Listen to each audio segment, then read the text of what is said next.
안녕하세요. 오늘도 사연 살롱을 찾아주셔서 감사합니다. 살면서 복권 한번 안 사본 사람이 있을까요? 복권을 살 때까지만 해도 누구나 인생 역전을 꿈꾸지만 결과는 늘 인생 여전이라는 게 야속하긴 하지만요.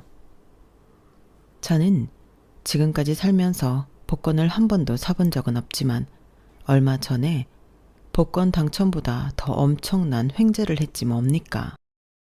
물론 그런 결과를 얻기까지 속상한 일도 많았고 속 터지는 일도 많았지만 지금에 와서는 그마저도 추억으로 남게 되네요. 역시 저는 자본주의에 찌든 인간인가 봐요. 4살 차이 남편과 결혼할 때만 해도 진짜 이 결혼을 해야 하나 싶었어요. 제가 남편보다 고작 4살 많다는 이유로 시어머니부터 시댁 어른들한테 별의 별소리를 다 들었거든요.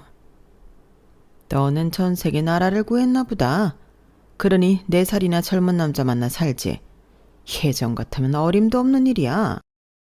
어디 나이 많은 여자가 나이 어린 남자랑 결혼을 해? 말도 안 되지. 네 주제에 언감생심? 마음씨 어린 우리 상주인이나 되니까 늑다리 여자 데리고 살겠다고 저러는 거야. 그러니 운 좋은 줄이나 알고 평생 우리 집에 감사하는 마음으로 살아. 그래, 그건 옳게 말이 맞다. 우리 오빠만 살아있었어도 이 결혼 절대 안 되는 거였어. 어디 여자가 없어서 나이 많은 여자랑 사냐고 난리였을 거다. 그리고 보면 올케가 보살이네. 나였으면 어림도 없어. 아니, 14살 많은 것도 아니고 고작 4살 많은 걸로 이런 소리를 들어야 하나요? 시어머니와 고모님들을 뵙고 온 그날부터 이 결혼에 대해 진지하게 생각하게 된 저는 남편한테 한동안 시간을 좀 갖자고 했어요. 그렇게 떨어져 지내는 동안 주변에서 남자 소개도 많이 들어왔지만 제가 남편이 싫어서 시간을 갖자고 한 게 아니기 때문에 모두 거절했어요. 게다가 그런 식으로 다른 사람을 만나는 건 양다리를 걸치는 거나 뭐가 다른가 싶었거든요. 헤어질 때 헤어지더라도 양심의 가책을 느낄 일은 만들지 않는 게 나을 것 같았어요.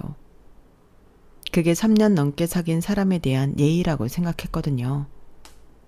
그런데 글쎄 남편은 이런 저랑 다르게 떨어져 있는 기간 동안 3번이나 선을 봤지 뭐예요.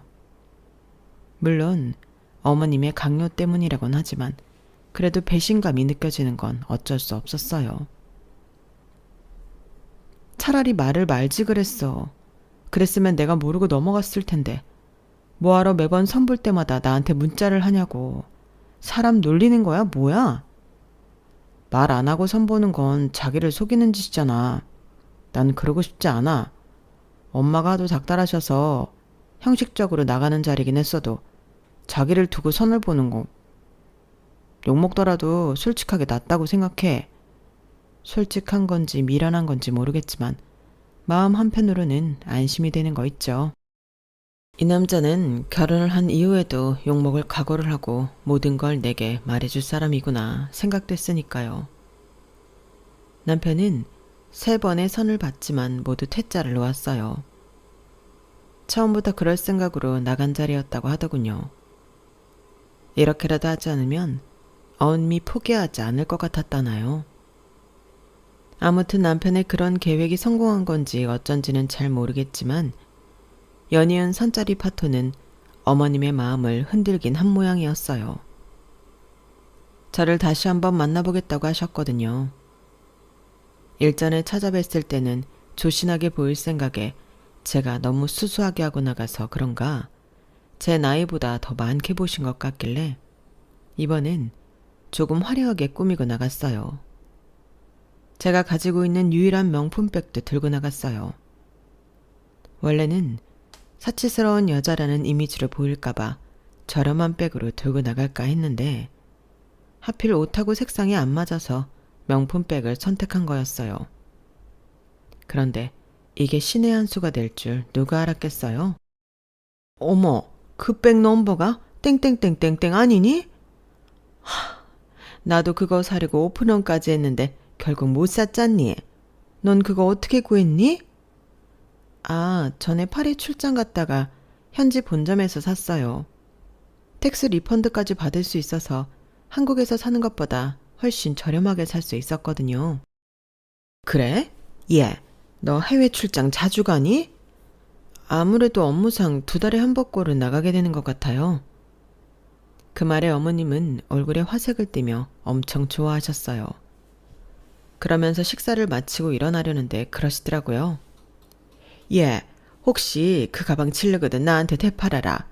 내가 중고 시세보다 잘 쳐줄게. 아니다, 네가 산 금액 그대로 다 쳐줄게. 어때? 나한테 팔지 않을래? 그 말의 순간 머릿속이 복잡해졌어요. 저야 굳이 모델 백을 들어야 할 이유가 없기 때문에 팔아도 상관은 없지만 시어머니들 분한테 돈을 받고 판다는 게 좀 그렇잖아요. 그렇다고 그냥 드리기에는 너무 아까웠어요. 수백만 원을 주고 사서 고작 3-4번 들은 백이니까요. 그래서 대답을 못하고 망설이고 있는데 어머님이 제 눈치를 살피시곤 그러시는 거예요. 너 잠깐만 여기 있어봐. 나 옆에 잠깐 갔다 올게. 그렇게 밖으로 나가신 어머님은 10분 정도 지나 다시 돌아오셨어요. 헐레벌떡 달려오셨는지 숨을 몰아쉬며 제 앞에 봉투를 내미셨어요. 모 은행 로고가 찍힌 돈 봉투더라고요. 너 보니 갈등하는 것 같길래 혹시라도 네 생각이 바뀔까 해서 근처 ATM에서 돈 뽑아왔다. 네가 얼마 주고 샀는지는 모르겠지만 한국에서 팔던 시세대로 넣었으니 아쉽지는 않을 거다. 어때? 그 가방 나한테 넘길 거지? 지금까지 봤던 어머님과 다르게 생기 넘치고 초롱초롱한 눈으로 제 앞에 서 계시는데 그 모습에 닭살이 올랐어요. 도대체 이 백이 뭐라고 이렇게 열정적으로 변하신 건지 저로서는 이해가 안 갔어요. 결국 그날 저는 어머님께 제 백을 팔았고 백 안에 들어있던 제 소지품은 식당에서 얻은 검은 봉지에 담아 집에까지 들고 왔어요. 어머님이 주신 돈 봉투에는 정말 제가 샀던 금액보다 훨씬 많은 금액의 돈이 들어있었어요. 본의 아니게 명품 리셀러가 되는 바람에 기분은 좀 그랬지만 생각지도 못했던 그 일 덕분에 저희는 결혼 허락을 받을 수 있었어요.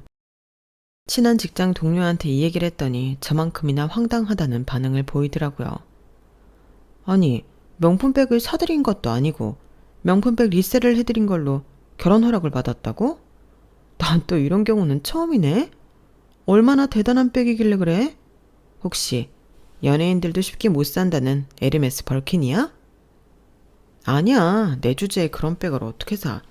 그냥 조그만 샤넬 백이야. 그러니까 더 황당하고 이해가 안 간다니까? 혹시 나한테 주신 그 돈 다시 돌려드려야 하는 걸까? 아무래도 찜찜해서 말이야. 그러자 동료가 그건 아니라고 하더라고요. 저희 시어머니가 명품을 좋아하시는 분 같으니까 차라리 명품 소품을 하나 사드리라고 했어요. 그래서 어차피 제가 백을 되팔고 남은 차액이 있으니 차라리 그 금액에 상응하는 지갑을 사드리기로 했어요. 파리 출장 때 명품 백을 사본 것 빼고는 한국에서 명품을 구입해 본 적이 없는 저로서는 명품 매장 문을 열고 들어가는 것 자체가 비현실적으로 느껴졌어요. 거기서 매장 직원의 도움을 받아 지갑을 구입해 집에 돌아왔는데 여기서 의도치 않은 오해가 생겨버렸지 뭐예요. 지갑이 담긴 명품 종이백을 제 책상 위에 놓아두고 샤워를 하러 간 사이에 엄마가 제 방에 들어와 그걸 보셨던가 봐요. 마침 엄마 생신이 며칠 뒤여서 엄마는 그게 엄마 생일 선물이라고 생각했던 거죠. 정작 제가 준비한 엄마 선물은 현금 20만 원이었는데 말이에요. 엄마 생신날 생일 케이크와 함께 선물로 돈 봉투를 내밀었더니 엄마가 한사코 사양하시며 그러시는 거예요. 야, 네가 무슨 돈이 있다고 선물도 사고 돈까지 주니? 샤넬에서 샀으면 모르긴 해도 엄청 비쌌을 텐데. 어? 샤넬? 그거 엄마 선물 아닌데? 제 말에 엄마는 살짝 실망하는 표정이었어요. 그러자 아빠가 얼른 분위기를 바꾸려 장난을 치시더라고요. 이 사람이 당신이 명품인데 그깟 샤넬이 뭔 대수야. 샤넬백을 한 트럭 가져와봐. 내가 당신이랑 바꾸나. 그러자 엄마가 피식 웃으시며 그러셨어요. 아유, 말은 잘해요. 하긴 샤넬백이 있어도 문제야. 그 백 들려면 옷도 사야지 구두도 사야 되는데 그게 돈이 얼마야? 차라리 그럴 돈 있으면 한우나 사서 우리 식구 실컷 먹이는 게 낫지. 난 샤넬보다 현금이 최고다. 말은 그렇게 하셨지만 엄마도 여잔데 왜 명품 백이 탐나지 않겠어요. 비록 시어머니께 드릴 게 백이 아닌 지갑이긴 했지만 그래도 내 엄마한테는 한 번도 해드린 적 없는 선물을 남의 엄마한테 하려니 속이 쓰리고 서글펐어요. 며칠 뒤 저한테 명품 지갑을 선물 받은 시어머니는 제 기대와 달리 뜨뜻미지근한 표정을 지으셨어요. 나 그거 있는데. 암튼 네가 생각해서 준비한 선물이니 잘 받을게. 야, 그런데 말이야. 다음엔 나한테 물어보고 사. 그래야 이번처럼 겹치는 일이 없지. 알았지? 그 말에 차라리 우리 엄마 생신 선물로 드렸으면 좋았을걸 하고 후회를 했어요. 그래서 다음엔 꼭 우리 엄마한테도 명품 백을 사드려야겠다고 다짐했어요. 본격적으로 결혼 준비를 하면서 제가 특히 걱정했던 건 예단이었어요. 어머님이 결혼 허락을 하신 이후부터 줄기차게 명품관을 드나들면서 위시리스트를 만들고 계셨거든요. 도대체 얼마나 비싼 걸 고르실까 잠도 설칠 정도였어요. 거기다 주변 사람들 말로는 아주버님과 형님 선물, 거기다 가까운 친인척 선물까지 준비해야 한다고 해서 혼수 비용보다 더 나가는 게 아닌가 하는 걱정이 들더라고요. 제가 맞이다 보니까 밑으로 동생도 둘이나 있어서 가급적이면 부모님께 손 벌리지 않고 내 힘으로 결혼을 하려고 했었는데 이러다가는 염치 없게도 부모님께 손을 내밀어야 할 판이더라고요. 그래서 먼저 어머님을 만나 뵙고 적정선을 그어드려야겠다고 생각했어요. 그래서 어머님을 따로 만났는데 예, 큰애가 니들 결혼하는데 뭘 해줬다고 예단을 해주니? 그리고 친인척들한테도 따로 할 거 없어. 우리 상준이 아빠 세상 뜨고 나서는 내 전화도 피하는 인간들이야. 그러니 넌 다른 사람들 챙길 생각 말고 나만 챙기면 돼. 시어머니한테만 잘하면 되지. 왜 엄한 사람들한테까지 돈을 퍼붓니? 정말 그래도 될까요? 그래도 나중에라도 사람들이 욕하면 어떡해요. 걱정도 팔자다. 그 욕 내가 다 막아줄 테니까 넌 아무 걱정 마. 그래서 말인데 내가 리스트를 좀 짜봤거든. 세상에 갖고 싶은 게 어찌나 많은지 이 중에서 고르는 것도 여간 힘든 게 아니더라. 니네 집이 좀 사는 집이었다면 이런 걱정할 거 없이 리스트에 든 거 다 해오라고 하겠지만 딱 봐도 그럴 형편은 안 되는 것 같아서 내가 줄여봤다. 어머님은 그동안 심혈을 기울여서 작성한 리스트를 보여주셨어요. 정말 듣도 보도 못한 명품백이며 시계가 빼곡하게 적혀 있어서 입이 떡 벌어지더군요. 이걸 다 하려면 수십억은 들겠다 싶었어요. 예, 인상 좀 펴. 누가 너 보고 그걸 다 해오라디? 그중에 내가 밑줄 쳐놓은 거 있지? 그거 2개만 해와라. 상준이가 어찌나 지랄을 하든지 더 해오란 말도 못하겠다. 상준이 말로는 네가 번 돈으로 하는 결혼이라고. 그래서 양심껏 고른 거니까 그건 꼭 해와야 돼. 봐주는 것도 한계가 있으니까. 알았니? 그날 어머님이 예단으로 해오라고 하신 명품은 어머님 말씀대로 생각보다 저렴한 것들이었어요. 2개 다 해서 500이 조금 안 되겠더라고요. 예단비 없이 그걸로 퉁치시겠다고 하셨기 때문에 저로서는 놀란 가슴을 진정시킬 수 있었어요. 그런데 상견례를 하면서 느낀 건데 어머님이랑 아주버님네가 사이가 안 좋은 모양이더라고요. 아주버님 내외는 상견례 때 와서도 어머님과는 눈도 마주치지 않았거든요. 저희 부모님과 저희 부부한테는 살갑게 대해주셨지만요. 남편 말로는 아주버님 내외와 어머님이 몇 번 크게 다툰 적이 있었는데 2년 전부터는 거의 연락도 끊고 살 정도로 사이가 멀어졌다고 하더라고요. 남편이 자세히 말해주진 않았지만 모르긴 해도 고부간의 갈등이 아니었을까 생각했어요. 나중에서야 그게 아니라는 걸 알게 됐지만요. 이듬해 봄, 조금 구차한 기분과 구겨진 자존심을 안고 저는 남편과 결혼할 수 있었어요. 내가 이렇게까지 하면서 이 남자랑 결혼해야 하나 했던 생각은 신혼생활을 시작하면서부터 싹 사라져버렸어요. 남편이 저한테도 그렇고 특히 저희 부모님한테 정말 잘했거든요. 그래, 내가 시댁에서 좀 쭈구리가 되면 어떠냐? 내 부모가 사위한테 대접받고 살면 되지. 이런 생각이 들더라고요. 하지만 이런 결심이 하루가 다르게 무너지곤 했는데 그건 바로 시어머니 때문이었어요. 시어머니께서 명품을 좋아하시는 건 알았지만 그게 돈은 넘더라고요. 시댁에 보면 방 하나가 죄다 명품이었어요. 옷이며 액세서리는 물론 백에 구두, 그 밖에 자잘한 소품까지. 이거야말로 명품관이 따로 없었죠. 그런데도 어머님의 명품 사랑은 식을 줄 몰랐고 매달 명품 사느라 긁은 카드값 막느라 난리였어요. 처음엔 그 정도로 심각한지 몰랐던 저로서는 어머님의 급전 부탁을 거절할 수가 없었어요. 야, 내가 급하게 돈이 좀 필요해서 그러는데 500 정도 보내줄 수 있니? 500이요? 어머님, 혹시 무슨 일 있으세요? 갑자기 500이나 필요하다시니까 걱정이 돼서요. 얘는 참 뭘 그런 것까지 묻고 그러니? 내가 오죽하면 시집 온 지 한 달밖에 안 된 너한테 돈 부탁을 하겠어. 중요하게 쓸 일이 있으니 그러는 거지. 암튼 내가 오래 통화는 못한다. 문자로 계좌번호 보낼 테니까 그리로 바로 좀 입금해라. 전화를 끊고 혹시나 해서 남편한테 전화를 했어요. 어머님한테 무슨 일이 있는 건 아닌지 걱정도 되고 해서요. 그런데 하필 남편이 회의에 들어가 있어서 통화가 안 되더라고요.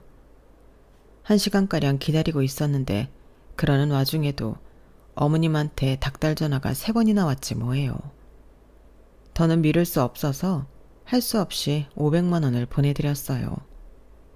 그 돈은 제가 엄마 환갑 때 생애 첫 명품백을 사드리려고 몇 년간 따로 모아둔 돈이었지만 일단 급한 불부터 끄고 보자 싶었거든요. 그런데 회의를 마치고 뒤늦게 전화를 한 남편이 그 얘기를 듣고는 대뜸 화부터 내지 뭐예요. 아니, 그 큰 돈을 엄마한테 주면 어떡해? 어머님이 급하다고 그러시는데 그럼 어쩌라고. 자기는 회의 들어가서 연락도 안 되고 어머님은 10분이 멀다 하고 전화해서 닭다리신데 나보고 어쩌라고. 그러자 남편은 숨을 고르더니 미안하다고 사과를 하더군요. 그러면서 자기가 나한테 화가 나서 그런 게 아니라 어머님한테 화가 나서 그런 거라고 자초지종을 설명했어요. 그 말을 듣고 나니 이번엔 제가 화가 나더라고요. 뭐? 명품 사느라 긁은 카드 할부금이라고? 아니 도대체 얼마나 샀으면 할부금이 한 달에 500이나 나와. 한두 번이 아니었어. 예전엔 형수님한테 툭 하면 카드값 대납해달라고 그러셔서 형수님이 몇 번 내주셨는데 그런 요구가 끝도 없이 이어지니까 형이 나서서 대판 싸우고는 연락도 않고 살게 됐어. 며칠만 쓰고 주겠다고 해놓고는 갚을 생각도 안 하시는데 내가 형이라도 화나지. 그 말을 들으니 손끝이 덜덜 떨렸어요. 어머님께 보내드린 500만 원을 다시 돌려받을 수 없다는 얘기였으니까요. 그럼 어떡해. 그 돈 내가 엄마 환갑 때 명품백 사드리려고 모은 돈이란 말이야. 너무 화가 나고 어이가 없어서 나도 모르게 닭똥 같은 눈물이 뚝뚝 떨어졌어요. 어머님께 명품백은 허영을 채울 수많은 요소 중 하나겠지만 저희 엄마한테는 단 한 번도 가져보지 못한 귀한 선물이었거든요. 그런데 그걸 어머님 입에 덜컥 털어 넣었다는 생각을 하니 미칠 것 같았어요. 내가 어떻게든 장모님 명품백을 해드릴 테니까 너무 걱정하지 마. 그리고 앞으로는 엄마가 전화해서 돈 얘기 꺼내면 나랑 얘기하라고 하곤 끊어. 내 선에서 처리할 테니까. 알았지? 남편이 말은 그렇게 했지만 솔직히 하나도 위안이 되지 않았어요. 부부 사이에 네 돈 내 돈이 따로 없는 거라서 500만 원을 홀라당 날려먹었다는 사실에는 변함이 없으니까요. 그래도 남편은 저한테 했던 약속을 지켜주었어요. 저희 엄마 환갑 때 명품백을 사왔거든요. 혹시 카드 할부로 산 게 아닐까 했는데 알고 보니 남편이 그 돈을 마련하려고 아르바이트를 했더라고요. 친한 선배들한테 부탁해서 외주 작업을 맡게 됐고 2달 가까이 주말에 쉬지도 않고 일을 한 덕에 마련한 귀한 돈이었죠. 자기 엄마 때문에 날린 돈이니 우리 생활비가 아닌 부업으로 채워야 하는 게 맞는 거라고 그러는데 고맙기도 하고 미안하기도 했어요. 사위 덕분에 생애 첫 명품백을 받게 된 엄마 얼굴에는 연신 웃음이 끊이지 않았어요. 혹시라도 흠집이 생길까봐 바닥에도 내려놓지 못하고 무릎 위에 가지런히 올려놓은 채 좋아서 어쩔 줄 몰라 하시더라고요. 저렇게 좋아하시는데 딸이 돼서는 진작 사드리지 못한 게 미안할 정도였어요. 딸보다 사위가 낫다는 생각이 들 정도로 그날 남편 덕분에 엄마는 행복한 하루를 보낼 수 있었어요. 그런데 그런 기쁨도 잠시. 시어머니의 전화 한 통에 제 기분이 시궁창에 처박혔지 뭐예요. 너 아주 웃긴다. 나는 너 생각해서 너 시집 올 때 싸구려 백이랑 선글라스 하나 해오라고 했던 건데 넌 내 아들 꼬셔서 네 엄마한테는 비싼 백을 선물하게 했더라. 이래서 며느리는 딸이 될 수 없다는 거야. 어떻게 지 엄마한테는 돈 안 아끼고 시애미한테는 그렇게 야박하게 굴 수 있는 거니? 그리고 말이 났으니 말인데 사부인한테 명품백이 어울리기나 하니? 태지목에 진주목걸이지. 명품백은 나처럼 품이 있는 사람이나 드는 거라고. 그 말을 듣는데 순간 화가 치밀었어요. 무슨 말을 그렇게 하세요. 그리고 어머님, 잊으신 모양인데요. 불과 몇 달 전에 어머님이 저한테 500만 원 받아가신 거 기억 안 나세요? 어머님이 하도 급하다고 하셔서 보내드린 그 돈이 저희 엄마 환갑 선물 살 돈이었어요. 평생 명품백은커녕 20만 원 넘는 백 하나 가져본 적 없는 저희 엄마한테 생애 처음으로 명품백 사드리려고 제가 수년간 모았던 돈이라고요. 어머님한테는 푼돈처럼 느껴질지 모르겠지만 저한테는 엄청난 돈이었단 말이에요. 그런 돈을 빌려가 놓고 어머님이 10원짜리 하나라도 갚으셨어요? 제가 돈 달라고 할까봐 연락 딱 끊으시고 제 전화도 안 받으셨잖아요. 그리고요, 어머님처럼 남의 돈으로 명품 사드는 사람보다 한 푼 두 푼 아껴서 남편이랑 자식들 입에 좋은 거 먹이는 걸 행복으로 아는 저희 엄마가 훨씬 더 품이 있다고요. 그러자 어머님은 수화기 너머로 씩씩대시며 푸념을 하셨어요. 난 김 여사가 명품관에서 우리 상준이가 백 사는 걸 봤다고 그러길래 그래도 내가 둘째 아들은 제대로 키웠구나 했다. 어릴 때부터 지영이랑 다르게 엄마한테 살갑게 굴던 아들이라서 그 백을 다른 사람한테 줄 줄은 전혀 몰랐다고. 그런데 세상에 나한텐 구두 한 짝 사준 적 없는 놈이 장모한테 그 비싼 걸 선물했다니까 내가 속이 어떻겠니? 너라면 좋은 소리가 나가겠냐고. 내가 말을 심하게 한 건 있지만 그래도 너도 그러면 안 되는 거다. 어머님은 한참을 넋두리를 하시며 눈물 콧물을 빼셨고 그 얘기를 듣고 있어야 하는 저는 미칠 지경이었어요. 1시간 넘게 어머님의 일방적인 하소연을 들어야 했던 저는 통화를 마치자마자 소파에 쓰러지듯 누워버렸어요. 기가 쏙 빠져버렸거든요. 그런데 옆에서 그런 저를 본 남편이 그러더라고요. 엄마가 처음부터 명품에 정신 못 차리던 사람은 아니었어. 우리 아빠가 살아계실 때 엄청 바람을 피우셨거든. 엄마 말로는 엄마 몰래 내 언니를 신혼여행까지 데리고 갔다고 그러더라고. 시어머니 시집살이에 남편의 외도까지 엄마가 상처를 많이 받고 힘들어하셨어. 그러다가 하루는 백화점에서 평소 비싸서 쳐다보지도 않았던 반지를 하나 샀는데 그걸 볼 때마다 그렇게 통쾌하고 기분이 좋더란 거야. 그때부터 아빠가 바람을 피울 때마다 엄마는 아빠 월급으로 명품 백도 사고 구두도 사고 목걸이에 반지까지 사치를 부리기 시작하셨어.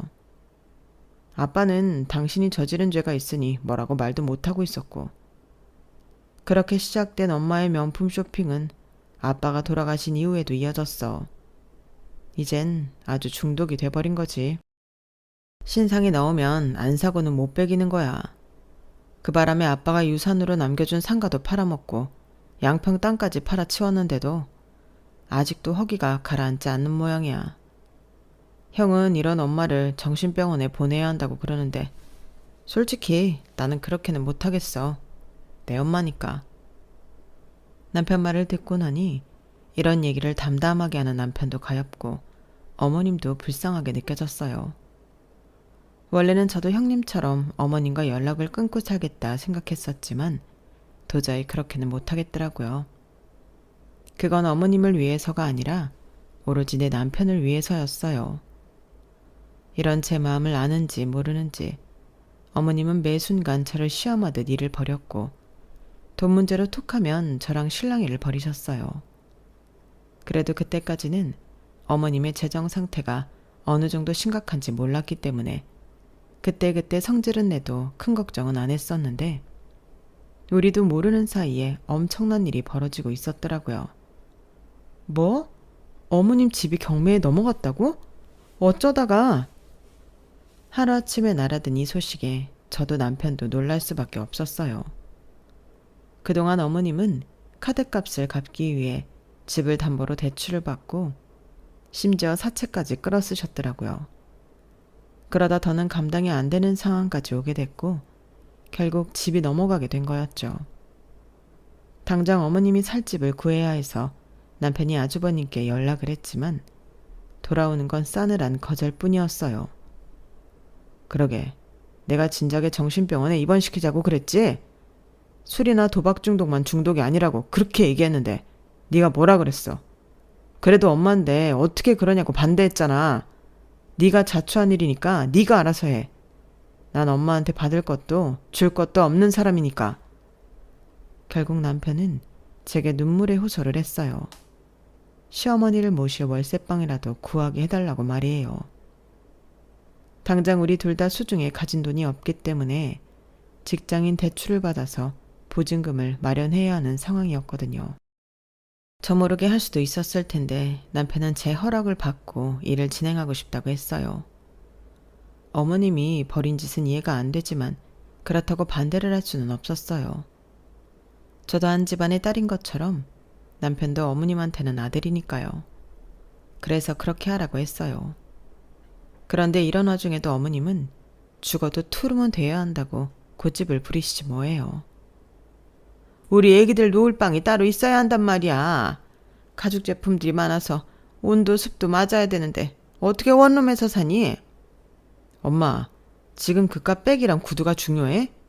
엄마 살 방 한 칸도 못 구하는 처지에 그딴 게 무슨 소용이냐고. 그렇게 명품이 중요하면 그거 팔아서 엄마 살 집 구해. 나도 더는 못하겠으니까. 불같이 화를 내는 둘째 아들 탓에 어머님은 더 이상 고집을 부리지 못했어요. 그래서 타협 끝에 고르고 골라 방 한 개짜리 빌라를 월세를 구했어요. 매달 월세는 어머님이 벌어서 내는 걸로 하고요. 그렇게 이사를 마치고 어머님 댁에 가봤는데 세상에 방에는 명품들을 쟁여놓고 어머님은 거실에서 생활을 하고 계시더라고요. 에어컨이며 가습기도 죄다 명품이 들어있는 방에 설치하시고 말이죠. 어떤 면에서는 참 대단하다 싶었어요.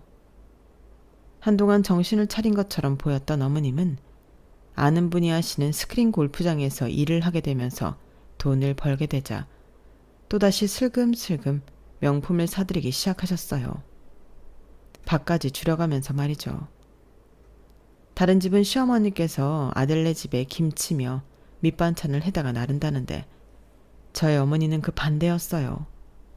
어떻게든 식비를 아끼려고 툭하면 저희 집에 찾아와 햇반이며 김치, 심지어 두부까지 가져가셨거든요. 비록 우리 집에서 생필품이랑 반찬거리를 훔쳐가는 얄미운 시어머니였지만 그래도 더 사고치지 않고 이 정도로 사시는 것만으로도 다행이다 싶었어요. 그래서 일부러 어머님이 찾아오실 때가 되면 가져가시라고 양념불고기랑 반조리 생선구이도 사놓고 치즈랑 요거트도 잔뜩 사다가 냉장고를 채워두었어요. 그러면 어머님도 저희 부부가 출근한 사이에 저희 집에 들러서 당신 드실 양만 딱 챙겨서 가져가시곤 했어요. 나름의 규칙이 생겨난 거였죠. 그런데 이제는 어머님과 얼마만큼의 거리를 둬야 할지 알게 됐던 시점에 어머님이 세상을 떠나버리셨지 뭐예요. 명품 좋아하는 어머님이 아니랄까봐 월급을 받자마자 점심시간에 백화점에 들러 벼르고 벼르던 명품 지갑을 사서 돌아오시던 길에 교통사고를 당하신 거예요. 아직 사채빚을 다 갚지 못한 상황이었기 때문에 월급을 받아도 전처럼 명품을 턱턱 사드릴 수가 없어서 몇 달을 모아서 지갑 하나를 샀던 모양인데 한번 써보지도 못한 채 세상을 떠나신 거였죠.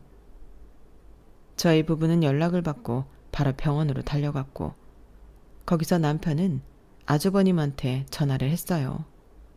그런데 아직 사채비도 못 갚았다며 몇 달 전에 엄마가 전화해서 이번이 마지막이라고 3천만 원만 해달라고 그러더라. 죽을 때까지 정신을 못 차렸어. 장례식장에 빚쟁이들도 올 텐데 장례식을 꼭 해야겠니? 그냥 화장해서 바다에 뿌리던 하고 끝내자. 형, 그걸 말이라고 해? 그래도 엄마인데 어떻게 이럴 수가 있어. 그동안 하도 당해서 그런다. 누군 처음부터 이랬는 줄 알아? 내 말대로 하기 싫으면 하지 마. 대신 나도 집사람도 장례식장엔 안 갈 테니까 앞으로 전화하지 마. 그리고 너도 그러고 있지 말고 빨리 상속 포기 절차나 밟아.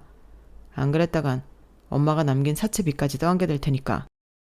전화를 끝으로 아주버님 부부는 정말 장례식장에 나타나지 않았어요. 그리고 아주버님 말대로 사채업자들이 장례식장에 찾아와 저희 부부한테 남은 빚을 갚으라고 통보하고 갔고요. 장례식장에 조문객이 그리 많지 않아서 장례 비용으로도 꽤 돈이 나간 판에 사채비까지 떠맡게 되니까 좀 화가 나긴 하더라고요. 그래도 남편을 생각해 어머님이 마지막 가시는 길은 좋은 얼굴로 보내드리려고 노력했어요. 장례식을 마치고 어머님이 사시던 집을 정리하러 갔어요. 빨리 집을 정리해야 보증금을 빼서 사채를 갚을 수 있었으니까요. 집에 살림이 별로 없어서 남편이랑 둘이 차에 싣고 몇 번 왔다 갔다 하며 집 정리를 끝내려고 했는데 꼭 닫혀있는 방문을 열어보고는 그게 불가능하다는 걸 알게 되었지 뭐예요. 세상에, 방에 온갖 명품들이 가득 들어있지 뭐예요. 이 많은 명품들을 나르려면 이삿짐 트럭을 안 부를 수가 없겠더라고요. 문제는 그걸 다 어디에 갖다 놓느냐였어요. 저도 사람인지라 값비싼 명품들을 보고 탐이 안 날 수가 없더라고요. 그래서 하나도 빠짐없이 집으로 가져가고 싶었지만 가져간다 해도 놔둘 공간이 없는데 어쩌겠어요. 그래서 생각 끝에 남편한테 중고로 팔자고 했어요. 당근에 올려서 하나씩 팔아봤자 힘만 드니까 업체에 연락해서 전체 견적을 받아보라고 말이죠. 사실 그때까지만 해도 이게 돈이 되긴 하겠지만 그리 큰 액수가 될 거란 생각은 안 했어요. 일단 매장에서 사온 이상 다 준 거였으니까요. 그랬는데 기적이 일어났지 뭐예요. 와, 여기 아주 노다지 밭인데요. 이걸 다 어떻게 모으셨어요? 박스 포장 그대로 상태도 너무 좋고요. 희귀템까지 있어서 저 혼자 결정할 수가 없겠어요. 일단 다른 업체엔 알리지 마시고요. 이틀만 시간을 주세요. 제가 대표님이랑 상의해서 가격 제대로 쳐드릴 테니까요. 업체 직원은 호들갑을 떨며 연신 감탄사를 내뱉었고 그 모습을 보고는 우리 생각보다 조금 더 받을 수 있겠다고 안심했어요. 저희 부부가 원했던 예상 금액은 다 해서 7천만 원 정도였거든요. 그런데 맙소사. 이틀 뒤 업체 직원을 통해 들은 금액이 도합 7억 8천만 원이더라고요. 솔직히 그 말을 듣는데 심장이 바닥까지 떨어졌다가 튕겨서 구름 위로 올라온 기분이었지만 티를 안 내려고 애써가며 일단 다른 업체에도 견적을 받아본 뒤 다시 연락하겠다고 했어요. 그랬더니 직원이 다급하게 그러는 거예요. 견적 받아보고 자신들한테도 한 번 더 기회를 달라고 말이죠. 7억 8천이라는 액수를 들은 우리 부부는 기가 막혀서 헛웃음밖에 안 났어요. 어머님이 그렇게 애지중지하시더니 그럴만 했구나 싶더라고요. 이후 몇 군데 업체에 견적 의뢰를 했고 그렇게 선택한 업체는 처음 견적을 받았던 곳이었어요. 하지만 금액은 처음 제시받았던 거에서 1억 2천이 오른 9억이었어요. 다른 업체에서 8억 8천까지 제시하길래 첫 번째 업체에 금액을 알려줬더니 바로 다음 날 9억을 부르더라고요. 명품들을 사 모으느라 어머님이 상가도 날리고 집도 날린 걸 생각해도 이건 남는 장사임에 틀림없었어요. 이래서 사람들이 명품 재테크를 하는가 보다 생각했어요. 어머님의 명품들 중 제가 가지고 싶었던 건 몇 개를 뺐기 때문에 그 가격을 제한 금액을 업체로부터 입금 받았어요. 하루아침에 복권 당첨보다 더 큰 횡재를 하게 된 우리 부부는 아직도 기분이 얼떨떨하기만 해요. 사실 아주버님이 장례식을 앞두고 상속 포기를 한다고 했을 때 저도 흔들렸었거든요. 그런데 남편한테 미안해서 그러자는 말만 못했을 뿐이었죠. 만약 그때 그렇게 상속 포기를 했더라면 오늘 같은 횡재는 없었겠죠. 이번 일을 겪고 나니 세상은 참 살고 볼 일이라는 생각이 드네요. 혹처럼 느껴졌던 어머님의 보물들이 알고 보니 금은보화가 가득한 도깨비 주머니가 되었으니 말이에요. 어쩌면 이게 어머님이 노렸던 큰 그림이 아닌가 생각하며 사연을 마칩니다. 지금까지 제 사연을 들어주셔서 감사합니다. 오늘보다는 내일이 더 행복한 그런 분들이 되시길 바랍니다. 여러분, 사연 댓글에 응원과 현명한 조언 부탁드려요. 좋아요와 구독은 저에게 큰 힘이 됩니다. 오늘도 좋은 일 가득하세요.